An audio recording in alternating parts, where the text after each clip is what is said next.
예, 안녕하세요. 코인 알려주는 허씨입니다. 예, 오늘 제가 준비한 영상은요, 알트코인 방향성이 나왔습니다. 이런 제목으로 영상을 준비했는데요. 오늘 내용이 특급 정보예요. 특급 정보라서, 다른 데서는 들을 수가 없을 거예요. 만약에 혹시라도 뭐 다른 유튜브가 이런 얘기를 한다고 하면 그 사람은 되게 암호화폐 관련해서 관심이 많고 열심히 정보를 서치하는 사람이다.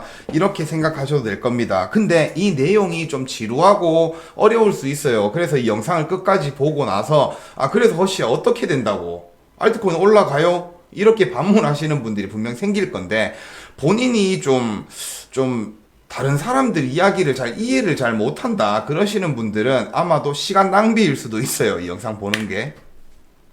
자, 제가 오늘 밤새도록 이거 자료 준비를 했거든요. 자료 준비를 했는데 막 또 이런 댓글들이 달리더라고요. 알트코인이 막 지지부진하고 비트 올라가는데 알트 안 올라가니까 이런 댓글들이 또 달려요. 예.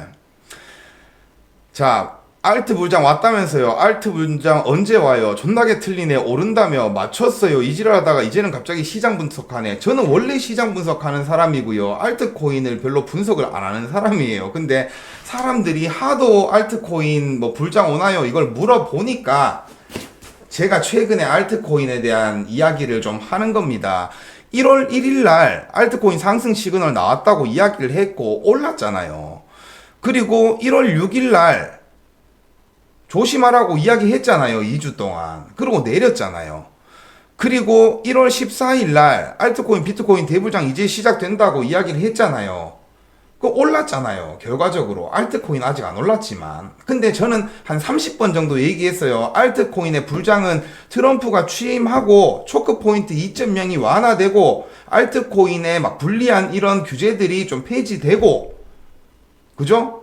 그렇게 됐을 때 알트 불장은 올 거라고 이야기했고, 그게 빠르면 2월 3일, 2월 3월이라고 이야기를 했어요. 근데 아직 2월도 안 됐잖아요. 트럼프 지금 취임한 지 48시간도 안 됐어요. 근데 벌써부터 알트 불장 언제 와요? 알트 불장 왔다면서요. 이러면 어떡합니까? 다 큰 어른들이.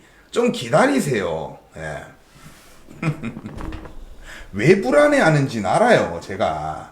지금 요즘 막 최근에 유튜브들 보면 뭐 알트 불장이 이미 시작됐다 이딴 소리 하고 있잖아요. 알트 뭐 몇 종목 올랐다고. 그죠? 근데 뭐 이전에 막 알트 불장 옵니다 하던 사람들이 알트 불장 이미 왔습니다 이딴 소리 하고 있으니까 이 사람들 불안한 거 아는데요. 저한테는 그러면 안 돼요. 아시겠죠? 자, 오늘 영상 시작하도록 하겠습니다.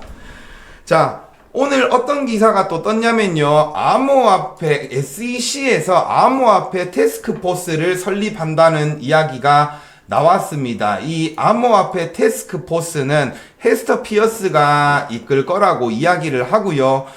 이 태스크포스는 SEC가 법적 한계를 준수하면서도 합리적인 규제 방안을 마련할 수 있도록 지원할 거라고 해요. 명확한 규제선을 설정하고 등록을 위한 현실적인 경로를 제시하며, 복잡하죠. 그냥 다 필요 없고 뭔가 암호화폐 산업에 대한 규제, 명확한 가이드라인을 설정할 부서가 하나 만들어졌다. 이렇게 이해하시면 돼요. 거기서 이제 책임자가 헤스터 피어스예요. 헤스터 피어스는 크립토맘이라고도 불리고요. 암호화폐 되게 친화적인 사람이에요. 그리고 이 사람은 2018년도 트럼프 취임됐을 때, 트럼프가 대통령일 때 이제 요 SEC 위원으로 임명된 사람입니다.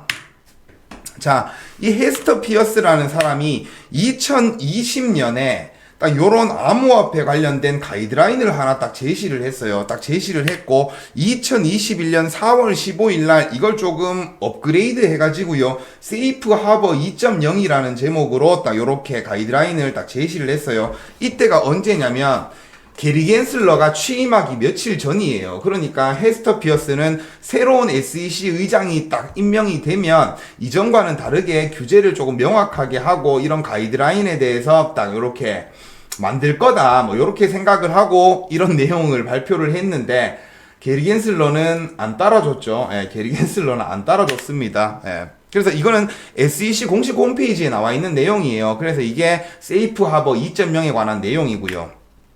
자, 2024년에는 또 이런 기사가 나왔어요. 이제 세이프 하버 계획을 헤스터 피어스는 계속 여전히 추진할 계획을 가지고 있다.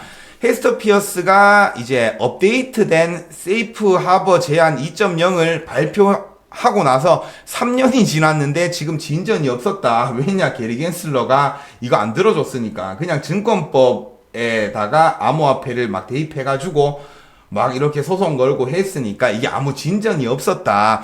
그래도 포기하지 않고 헤스터 피어스는 이걸 계속 발전시키고, 정부가 미국에서 암호화폐 혁신을 살리고 싶다면, 암호화폐 산업을 살리고 싶다면 이 세이프 하버 3.0 버전이 꼭 필요할 거다라고 이 사람은 계속 이야기를 하고 있었어요. 이 헤스터 피어스가 2017년에 막 ICO 붐이 일어나고 사람들 피해받고 이랬을 때부터 이런 개념 초기 버전을 이제 구축했다고 이야기를 했고요. 그게 20년에 만들어졌고 좀 업그레이드 돼서 21년에 발표했고, 지금은 이제 3.0이 나와야 된다라고 이야기를 하는 거예요. 예, 그러고 있는 겁니다.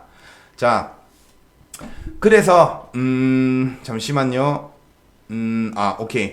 헤스터 피어스는 15년 동안 전제해온 IPO에 갔다가 지금 암호화폐 산업을 막 이렇게 갖다 붙이니까 이거는 말도 안 되는 거다. 이렇게 돼버리면 우리는 전혀 이 투명성을 보장받지 못하고 암호화폐 산업이 미국 밖으로 이전하는 막 그런 결과를 낸다라고 이야기를 했고요. 그리고 이제 미국 블록체인 활동 개발자 점유율을 보면 작년에 24%로 감소하여 2017년도에는 40%가 미국에서 막 이렇게 개발되고 했는데, 이제 작년이면 2023년이겠죠. 이 기사가 2024년에 나왔으니까 작년에 24%로 감소를 했다. 뭐 요렇게 이야기를 하고 있거든요. 그러니까 지금 이런 규제가, 불분명한 규제가 암호화폐 산업을 외국으로 자꾸만 보내고 있다. 이렇게 생각을 하는 거예요. 자, 그러면 여기서 집중해야 될 건 뭐냐?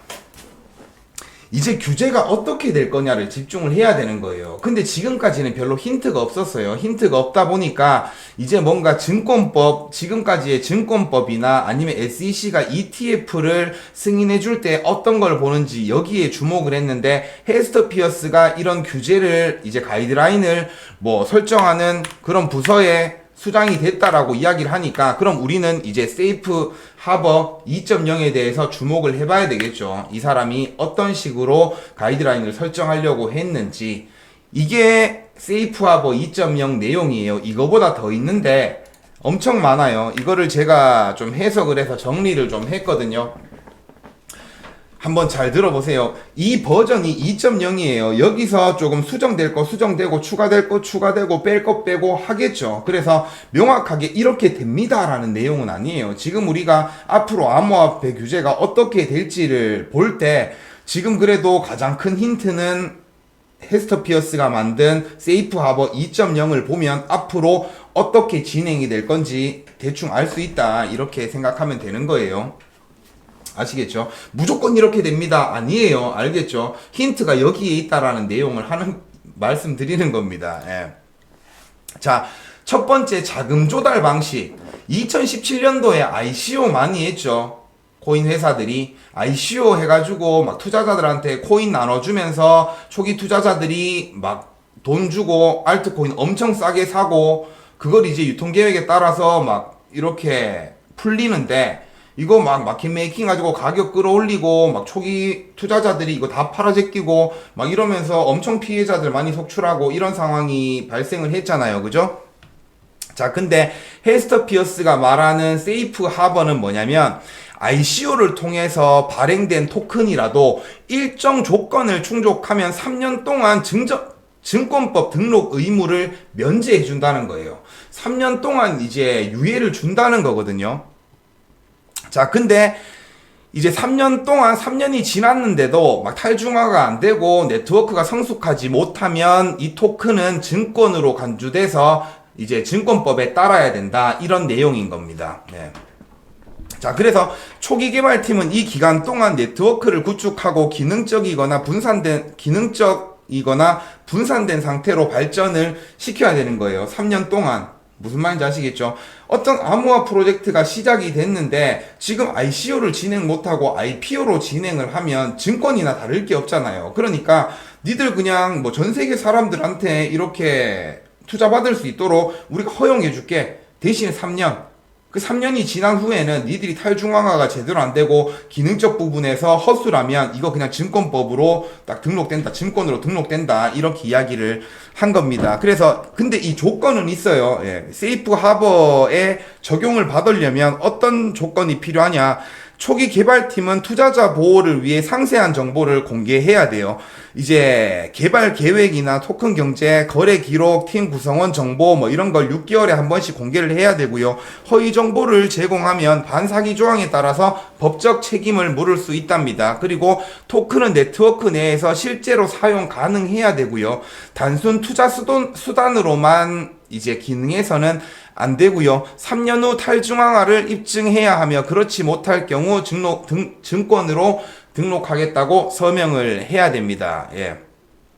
근데 이게 완벽한 건 아니에요. 남아있는 과제가 있습니다. 뭐냐면 사기성, ICO 처음에 딱 이제 진행을 해놓고 이제 뭔가 3년 동안 막 자금을 막 엄청나게 유통해가지고 투자를 받았는데 이거 막 엄청 팔아제껴가지고 3년 안에 이 프로젝트 종료시켜버릴 수도 있잖아요. 그죠? 그러니까 그 부분에 대해서 조금 사기성 뭐 이런 걸 완벽하게 방지하지는 못한다. 이게 있고요. 그리고 ICO는 전 세계 투자자를 대상으로 하기 때문에 미국에서는 이 세이프 하버를 적용받을 수 있는데 다른 국가에 규제하고 이제 충돌할 가능성도 있는 거예요. 그러니까 이런 부분이 앞으로 좀 수정은 될 거예요. 수정을 될 거니까 방향성만 보시면 되는 거예요. 자,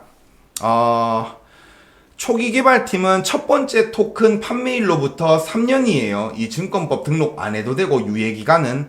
그리고 누구나 접근할 수 있는 공개 웹사이트를 제공해야 되고 6개월마다 정보를 모두 공개해야 돼요. 그리고 토큰의 네트워크에 접근, 참여 또는 개발을 촉진하기 위한 목적으로 제공되고 판매되어야 돼요. 이 토큰은. 아시겠죠? 그냥 투자 수단으로 판매하면 안 된다는 거예요. 지금은 대부분 투자 수단으로 코인을 판매하잖아요. 그죠? 근데 그렇게 돼서는 안 된다는 얘기예요. 그리고 초기 개발팀은 의존 신고서를 제출하고 종료 보고서를 제출해야 되는데 이 의존 신고서가 뭐냐면 세이프 하버에 의존하겠다라는 얘기를 하는 거예요. 그러니까 우리 3년 동안 유예기간 주세요. 이걸 신청하는 거예요. 너무 복잡하죠. 너무 많죠. 이거 어떻게 정리해야 될지 모르겠어요. 좀 길어도 좀 들어보세요. 자, 소스 코드를 제공해야 됩니다. 네트워크 참여자가 직접 네트워크에 접근하고 코드를 수정하고 거래 확인을 수행하는데 이제 필요해요. 이 소스 코드는. 그리고 거래 기록, 네트워크 거래 기록을 독립적으로 접근, 검색 및 확인하기 위한 서술적 설명. 그러니까 개인도 이 거래 기록을 볼 수 있도록 어떤 식으로 이 거래 기록을 볼 수 있는지 막 이런 것들을 서술적으로 설명을 또 해줘야 된다는 거예요. 그리고 토큰 경제, 네트워크의 목적이랑 프로토콜 및 운영 방식에 대한 서술적 설명, 우리 프로젝트 뭐 어떤 거고 어떤 식으로 뭐 발전시키겠다. 그럼 나중에는 뭐 네트워크가 이렇게 구성되고 막 이런 것들을 설명하는 거예요. 그리고 토큰이 이제 초기 발행 토큰이 몇 개인지 앞으로 생성될 토큰의 총수가 몇 개인지 출시 일정, 유통 중인 토큰의 수, 출시 및 공급 프로세스 설명, 막 이런 유통 계획 이런 거 있잖아요. 지금 백서에 나오는 거 그런 것들을 또 다 이야기해 줘야 되고 채굴 방법, 토큰 소각 프로세스, 거래 검증 프로세스, 합의 메커니즘 등 세부 정보를 전부 다 넣어야 돼요. 그리고 블록 탐색기에 하이퍼링크를 또 알려줘야 되는 거예요. 막 코드 이렇게 넣고 검색해보면 이 코인이 뭐 어떻게 뭐 지금 뭐 어디로 갔는지 이런 것들 다 탐색할 수 있도록 이런 것들을 제공을 해줘야 되고 그리고 네트워크의 현재 상태와 개발 타임라인을 명시, 초기 개발팀이 탈중앙화를 달성하려는 방법과 시점, 어떤 식으로 해서 이걸 탈중앙화 시키겠다, 이런 것들도 이제 명시를 해놔야 되고요. 이전 토큰 판매, 신고서 제출 이전에 판매된 토큰의 날짜, 신고서 제출하기 전에 토큰을 만약에 판매했다고 하면 이 토큰이 언제 팔렸는지, 얼마나 팔렸는지, 판매된 토큰이 또 다른 데로 뭐 어떻게 팔릴 수 있는지 이런 것들을 또 이제 정확하게 적어놔야 되고요. 자, 초기 개발팀 및 특정 토큰 보유자, 초기 개발팀에 속한 각 개인의 이름, 관련 경험, 자격, 초기 개발팀의 각 구성원이 소유한 토큰 또는 토큰 권리의 수와 해당 토큰의 이전 가능성에 대한 설명, 초기 이제 그 개발자들이나 이런 애들이 몇 개 갖고 있었는지, 얘들이 언제 팔 수 있는지, 뭐 이런 것들 있죠. 얘가 뭐 했던 애인지, 얘 이름은 뭔지, 이런 것들을 다 적어 놔야 된다는 거예요. 자, 그리고 초기 개발팀의 구성원이 자신의 토큰을 5% 이상 판매를 할 때마다 이걸 해당 판매 날짜와 이제 판매된 토큰 수랑 판매자가 누구인지 실원까지 공개를 해야 된다는 거예요, 홈페이지에. 너무 많죠. 하여튼 그런 것들을 6개월마다 계속 이제 업데이트를 해줘야 된다는 거예요. 3년 동안. 그리고 이 3년이 지나면요. 3년이 지나면 이제 종료 보고서를 제출하는 겁니다. 우리 3년 동안 막 이렇게 잘 해왔고, 지금은 탈중앙화가 완벽하게 됐고, 기능적 부분에서도 네트워크에서 이 토큰을 이제 유틸리티 토큰으로 사람들이, 투자자들이 혹은 사용자들이 잘 이용을 하고 있다. 이런 것들을 이제 조금 인정받아야, 그러면 이제 증권법이 아닌 상품으로 딱 분류가 되는 거예요. 예. 이해가 되셨나요? 이걸 잘 설명을 했나 모르겠네요. 예. 자, 그리고 이제 중요한 거, 그러면 지금 암호화폐 토큰이 엄청 많이 나와 있는데 이 코인들은 여기에 어떻게 적용을 받냐라고 의문을 가지실 거예요. 이게 좀 중요하잖아요. 그죠? 그러니까 탈중앙화가 지금 완벽하게 돼 있고, 네트워크에서 막 기능적 부분도 지금 완벽하게 우리는 돼 있다고 하는 애들은 종료 보고서를 제출하면 돼요. 예, 종료 보고서를 제출해서 이 프로젝트가, 우리는 프로젝트가 네트워크가 성숙했다라는 인정을 받아버리면 이건 바로 상품으로 분류되는 거예요. 그래서 이런 내용들을 보면서 지금 나와 있는 코인들 중에 어떤 것들이 지금 상품으로 분류될지를 어느 정도 유추는 해볼 수 있다. 요렇게 생각을 하고요. 그리고 만약에 아직도 중앙화가 그러니까 탈중앙화가 안 돼 있고 기능적 부분에서 조금 약하다 싶은 이제 코인들은, 프로젝트들은 이제 세이프 하버에 대한 의존 신고서를 제출을 해서 3년 동안 우리 이거 탈중앙화 시키고 기능적 부분도 보완하겠다, 이렇게 이제 신청을 하면 되는 거예요. 그러면 이 신청을 하면 또 홈페이지 만들어 가지고 SEC가 말하는 그 투명성 모든 내용을 공개적으로 막 이렇게 하는 걸 따라야 되겠죠. 예. 그래서 실격 사유는 있긴 있어요. 예. 자, 그러면 세이프 하버 종료 보고서를 제출할 때 뭐 어떤 걸 보느냐, 이 세이프 하버 종료 보고서라는 게 제출했는데 승인이 되면 이건 이제 증권이 아닌 거예요. 이건 상품으로 분류되는 겁니다. 이 세이프 하버 2.0만 보면 무조건 이렇게 된다는 게 아니라, 예. 자, 네트워크가 분산화되었는가, 첫 번째고요. 이 탈중앙화죠. 그리고 기능적 상태에 도달했는가, 이 기능적인 상태가 쓸모 있는 코인이냐를 보는 거예요. 쓸모가 있냐, 요걸 보는 거고, 그래서 특정 개인, 단체 또는 재단의 통제 없이 자율적으로 작동할 수 있는가를 또 보는 거예요. 자, 분산화는요, 네트워크가 특정 개인, 단체 혹은 공동 통제 하에 있지 않아야 된다. 중앙이 없어야 된다는 거예요. 예. 이 탈중앙화라는 건 개인이, 특정 개인이 엄청난 수량을 가지고 있어가지고, 모든 변경 사항을 마음대로 좌지우지 할 수 없어야 된다는 거예요. 엄청나게 많이 분산돼 있고, 각 개인들이 어떤 사람은 1% 들고 있고, 어떤 사람은 0.5% 들고 있고, 어떤 사람은 0.01% 들고 있고, 이런 사람들이, 엄청 많은 사람들이, 보유하고 있는 사람들이 투표로 인해서, 이제 뭔가 이런 거버넌스 투표로 인해서 앞으로의 정책들이 딱딱딱딱 나올 수 있어야 된다. 변경 사항이나 이런 거 있죠. 이런 걸 의미하는 겁니다. 그래서 재단이 많은 물량을 보유해가지고 얘들이 결정권을 가지고 있으면 이 탈중앙화가 안 됐다고 판단을 하는 거예요. 그리고 기능적 상태는 아까 말씀드렸죠. 네트워크 사용자가 네트워크 안에서 토큰을 실제 유틸리티 목적으로 사용을 하고 있어야 되는 거예요. 솔라나를 예를 들었잖아요. 그죠? 솔라나 코인을 이용해가지고 다른 밈 코인을 산다던가, 아니면 스테이킹을 시켜놓고 그 안에서 이제 개발된 디앱의 기능을 이용한다던가, 이런 기능적인 부분도 있어야 된다. 자, 분산화 수준.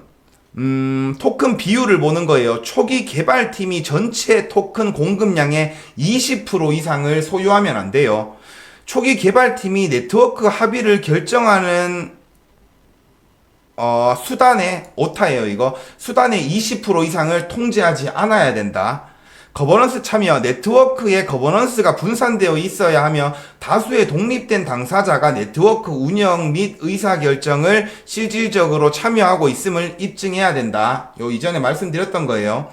자, 네트워크 기여도, 네트워크 개발 및 유지 보수에 초기 개발팀과 무관한 외부 당사자, 사용자, 보유자, 투자자들이 활발히 참여하고 있는 사례를 제시해야 되고, 투명성과 정보 공유, 초기 개발팀이 네트워크에 대한 독점적인 정보를 보유하고 있지 않아야 되며 모든 정보가 공개되어 있음을 증명해야 되는 거예요. 예. 이런 재단이나 초기 발행사 개발자가 모든 이제 앞으로의 방향성이나 혼자 이런 걸 알고 있어서는 안 된다는 거예요. 아시겠죠? 이게 막 다 공개적으로 나와야 되고 이 거버넌스 투표로 인해서 막 이런 것들이 다 이루어져야 되고, 그죠?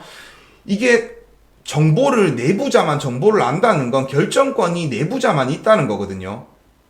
내부자가 결정권이 없으면 지들이 어떤 일을 하고 무슨 어떤 회사랑 이제 제휴를 하고 할 때 결과적으로 거버넌스 투표를 해야 되는 거예요. 지들이 20% 이하의 지분을 가지고 있으면 우리 이러이런 회사랑 이런 제휴를 하고 싶은데 이 제휴를 하게 되면 앞으로 어떤 것들이 좋아질 거며 네트워크가 어떻게 커질 거며 이런 방향성들을 다 커뮤니티에다가 공유를 하고 사람들의 지지를 받아서 거버넌스 투표를 통해서 의사결정이 돼야 된다는 거예요.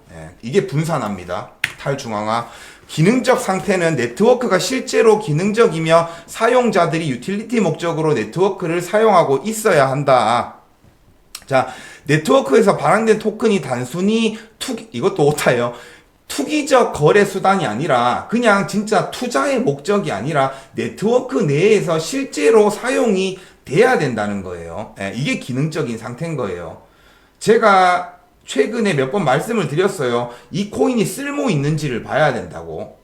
이 코인이 어떤 식으로 네트워크에서 사용이 되는지를 봐야 된다고. 근데 그 쓸모없는 코인들이 몇 개 있어요. 그걸 뭐라고 제가 언급은 안 할 텐데 그런 것들이 있어요. 그러니까 그런 애들은 이제 조금 상품으로 분류되기가 힘들다, 이런 이야기를 드리는 거고, 초기 개발팀의 마케팅 활동이 네트워크의 소비적 유틸리티를 홍보하는 데 초점이 맞춰져야 하며 투기적 거래를 조장하지 않았음을 입증해야 되는 거예요. 얘들이 막 홍보하고 제휴하고 이런 것들이 투기적인 목적이 코인 가격을 끌어올리려는 목적이 아니라 이 네트워크를 성장시키고 프로젝트를 성장시키는데 쓰여야 된다라는 이야기를 하는 거예요. 네. 그리고 향후 계획, 네트워크가 완전히 분산화된 상태에서 어떻게 지속될지를 또 설명하는 거예요. 비트코인이 탈중앙화가 엄청 잘 돼 있다고 하잖아요. 그 이유가 이거예요. 비트코인은 사실 별로 쓸모는 없어요. 별로 크게 쓸모는 없습니다. 쓸모는 없는데 지금 이제는 쓸모가 생겼죠. 가치 저장의 수단으로.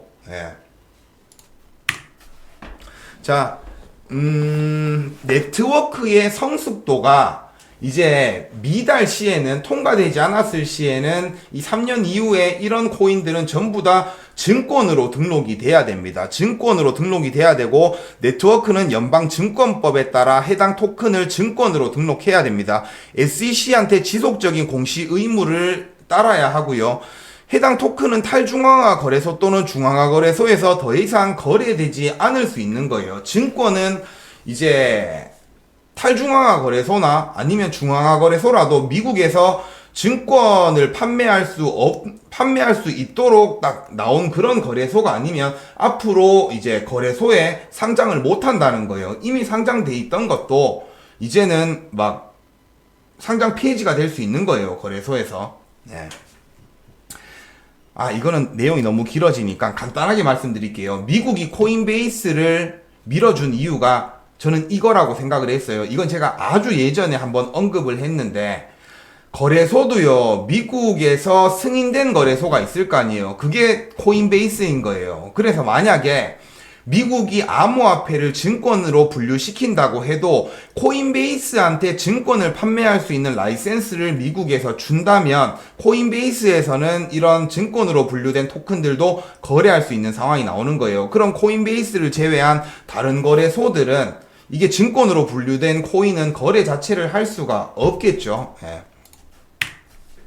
그럼 코인 가격은 폭락할 거 아니에요. 그죠? 그러니까 이게 만약에 시행이 된다고 하면, 이렇게 시행이 된다고 하면 앞으로 모든 코인은 이 탈중앙화와 기능적인 부분을 제대로 인정받아서 네트워크를 성숙시키려고 3년 안에 엄청 노력을 해야 될 거예요. 근데 그걸 만약에 못하게 되면 그 코인은 날아가겠죠. 예. 자, 그리고 또 궁금한 거, 현금 수익과 네트워크의 성숙도에 대한 이제 관계를 또 보셔야 되는데, 재단이나 발행사가 운영비를 충당하려면 운영을 해야 되잖아요. 그죠? 그 운영비를 충당하기 위해서 현금성 수익을 발생시키는 것이 모든 네트워크 성숙도와 충돌된다고 볼 수는 없다고 이야기를 해요. 어떤 방식으로 수익을 창출하는지에 따라서 규제 당국과 네트워크 커뮤니티의 평가가 달라질 수도 있다라고 이야기를 해요. 허용 가능한 방식은 뭐냐면, 운영비를 충당하기 위해서 합리적인 수익 창출, 이제 네트워크 내에서 거래 수수료라든가 사용료, 스마트 계약이 이제 실행될 때 이런 실행료 같은 걸 현금으로 받을 수도 있다라는 얘기예요. 예. 이거 이래도 된다라는 얘기입니다. 그리고 충돌할 경우는 뭐냐면, 이 네트워크가 특정 단체에 경제적으로 과도하게 의존하거나 그 단체가 운영 및 수익 모델을 독점적으로 통제할 경우 문제가 된다. 예를 들어서 재단이 네트워크 운영에 필수적인 모든 서비스를 제공하고 그 대가로 과도한 수익을 얻는 경우, 이걸 운영비로 쓰기 위해서 만약에 재단이 우리 앞으로 운영비가 네트워크가 확장되면 이 재단에서 일할 사람도 많이 필요하고 하기 때문에 돈이 들어간다. 근데 이거 코인을 매도할 수는 없잖아요. 이제 20%밖에 재단이 안 들고 있는데. 그러니까 이 재단의 물량을 팔아가지고는 영원히 이 프로젝트를 계속 운영할 수는 없고, 어찌됐든 돈은 필요하다. 그렇기 때문에 예를 들어서 뭐 거래 수수료의 90%는 노드를 운영하는 참가자들이 가지고 가고 10%는 재단이 쓰겠다. 재단이 20%를 가지고 어떤 식으로 운영비에 쓸 건지 투명하게 공개하면서 요렇게 거래 수수료의 90%는 노드 운영자, 10%는 재단, 이런 식으로 이제 또 방향성을 제시를 하겠죠. 그래서 거버넌스 투표에 의해서 많은 참여자들이 승인을 한다고 하면 이건 탈중앙화의 이제 네트워크 성숙도에 문제가 없다는 거예요. 근데 예를 들어서 중앙이 있어요. 재단이 어떤 일을 진행을 하는데 막 수수료 같은 거 막 이제 막 실행료 막 수익 창출하고 이걸 그냥 재단이 돈벌이를 위해서 요렇게 한다는 건 독점적으로 한다는 건 탈중앙화가 아니라는 거예요. 무슨 말인지 아시겠죠? 이런 것들도 다 거버넌스의 투표에 의해서 시행이 돼야 되고, 이거는 네트워크 운영을 위한 운영비를 충당할 목적으로 진행이 돼야지, 재단이 돈을 벌기 위해서 지들의 수익을 얻기 위해서 현금성 수익을 창출하는 건 이 네트워크 성숙도와 충돌할 수도 있다라고 이야기를 하는 겁니다. 예. 너무 어렵나요? 이 내용이. 제가 최대한 쉽게 한다고 했는데 결과적으로는 그거예요. 얼마나 중앙이 통제를 못하는지, 사용자들이 얼마나 힘이 강한지 이걸 보는 거고요. 아시겠죠? 법을 집행할 때 대통령의 권한으로 막 소수의 막 국회의원들이나 뭐 이런 사람들이 딱 뭔가 법을 정하는 게 아니라 무조건 국민청원으로 하는 거예요. 예, 국민청원으로 해서 국민청원에서 과반수가 넘어가면 승인, 과반수가 안 되면 뭐 실패, 뭐 이런 식으로 가야 그게 탈중앙화라는 거예요. 아시겠죠? 자, 그래서 마지막 간단하게 트럼프 코인을 예를 들어서 말씀을 드릴게요. 제가 트럼프가 왜 지금 저 코인을 발행했고 엄청 중앙화되게 왜 저 밈코인을 발행했을까 제가 의문점이 생겼다. 지금 트럼프는 혼자서 머리가 아파질 거다 뭐 이런 이야기를 했잖아요. 근데 어느 정도 정리가 된 것 같아요. 이걸 당장에 법적 규제를 딱 정해놓고 여기에 만족 못하는 건 상품, 여기에 만족하는 건 만족하는 건 증권, 만족 못하는 건 상품, 막 이런 식으로 딱 규제가 정해질 줄 알았는데, 헤스터 피어스가 지금 하는 걸 보면 3년 동안의 유예를 준다잖아요. 그죠? IPO처럼 ICO를 진행을 해도 된다. 근데 투명하게 진행을 해야 되고, 3년 안에 이 코인을 탈중앙화 시키고 기능적 부분에서 네트워크가 성숙하도록 만들어라. 3년 안에. 이렇게 이야기를 했잖아요. 그죠? 이런 규정이 아마도 나올 것 같아요. 뭐 조금 변형은 있겠지만. 그러니까 트럼프 코인의 발행량의 80%는 재단이 갖고 있어요. 발행사가 가지고 있는데 이 3년이라는 기간 동안 트럼프는 이 코인을 어떻게 사용할 건지, 그죠? 이 코인에 대한 쓸모를 만들 거고요. 플러스 이제 탈중앙화도 시키겠죠. 이 3년 안에 뭐 사람들한테 어떤 식으로 분배를 할지는 모르겠지만 그런 것들을 막 분배하고 하면서 재단이 이제 발행사가 20% 이하의 물량을 가지고 있도록 만들 거예요. 3년 안에. 그러면 이제 문제가 없어진다는 거죠. 앞으로 다른 코인들도 그래요. 지금 되게 중앙화돼 있고 유통량이 얼마가 없다고 해도 만약에 헤스터 피어스가 생각하는 것처럼 세이프 하버 2.0, 3.0이 딱 만들어져서 이게 명확한 가이드라인, 규제 라인이 생긴다라고 하면 대부분의 암호화폐 산업들은 지금과는 다른 유통 계획을 수정해서 만들어야 될 거예요. 그러면 시장에는 엄청 충격이 있을 수도 있겠죠. 지금 예를 들어서 뭐 유통량이 10%밖에 발행이 안 돼 있는데 이걸 뭐 몇 년 뒤부터 뭐 10년 동안 어떻게 풀겠다라고 이야기했던 애들은 3년 만에 이제 80% 유통량을 풀 수 없잖아요. 그죠? 그러면 이 발행 계획을 변경을 한다던가 무슨 조치를 취하겠죠. 그러면 10년 동안 발행돼야 될 물량이 갑자기 3년 안에 이게 풀린다라는 이야기가 나오면 이 시장에는 악재로 작용을 하겠죠. 그래서 뭔가 좀 긴장은 좀 해야 된다. 그리고 이런 규제 라인이, 가이드라인이 어떻게 나오는지 우리는 집중을 해야 된다. 이 말씀을 드리고 싶어서 오늘 영상은 준비를 했습니다. 제가 준비한 영상은 여기까지고요. 최대한 간단하게 설명드린다고, 쉽게 설명드린다고 설명을 드렸는데 이걸 제대로 뭐 제가 설명을 잘 했는지 모르겠네요. 하여튼 저는 좀 노력을 했으니까요. 앞으로 이런 부분에 대해서 많이 고민을 좀 해보셔야 될 거다. 알트 투자자들은 이렇게 생각을 합니다. 시청해 주셔서 감사하고요. 다음에 또 좋은 내용으로 찾아뵙도록 하겠습니다. 시청해 주셔서 감사합니다.